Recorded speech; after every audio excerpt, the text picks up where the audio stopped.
si la SNCF n'a pas besoin de l'État pour financer son régime de retraite, c'est la première nouvelle. Non mais écoutez, le régime n'est pas à l'équilibre. Non mais vous savez pourquoi? Parce que Monsieur Sarkozy, il a fait une politique qui s'appelait le remplacement d'un retraité sur 2 en moins. Donc ce qui a été négocié à ce moment-là, c'était de donner 3 milliards pour pouvoir compenser. On était 400 000 cheminots, madame, dans les années 70, on est 140 000 aujourd'hui. Et en 1970, il y avait peut-être encore des motrices à vapeur, mais il n'y avait pas de Ouigo aujourd'hui, d'accord? Avec le nombre de départs Ouigo, les Inouïs, le nombre de lignes de RER, le nombre de lignes de Transilien qu'il y a aujourd'hui, on a beaucoup plus d'offres et beaucoup plus de gamme à la SNCF qu'il y avait dans les années 70. Sauf qu'on a perdu 250 000 salariés. Et aujourd'hui, ces 250 000 salariés, faut bien payer leur système de retraite. Mais c'est ce que fait la solidarité, mais ça ne change rien et j'en suis ravie.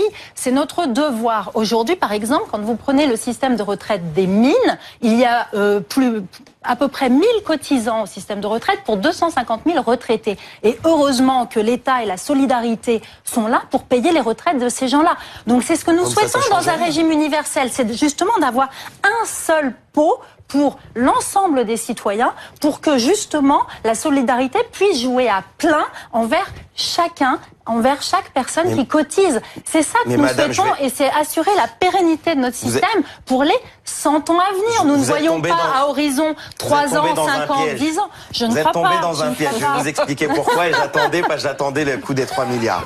Donc vous avez dit, je reprends exactement vos termes, vous avez dit, vous donnez 3 milliards l'État pour financer aujourd'hui. C'est-à-dire qu'il y a 140 000 cotisants pour 250 000 salariés. Avec ce que monsieur Édouard Philippe a dit, c'est-à-dire qu'il sort toutes les générations d'après 1980 à la SNCF, c'est-à-dire tous ceux qui sont nés avant 1980 seraient encore dans la caisse de prévoyance, et tous ceux après 1980 dans le système par points. C'est 50 000 salariés à la SNCF. Donc comment un système qui est financé aujourd'hui par 140 000, il faut rajouter 3 milliards, comment vous allez faire demain quand il y aura uniquement 85 000 cotisants? D'accord? Pour le même nombre de retraités, c'est-à-dire 250 000. Vous allez devoir rajouter au moins 3 ou 4 milliards de plus, d'accord? Et puis au final, dans 6 mois, on va dire, écoutez, chers camarades, on peut pas donner 7 milliards ou 8 milliards pour le système des retraites. Et puis derrière, vous allez, tout le monde maintenant. Et vous savez très bien, mais si, ça se passe comme ça.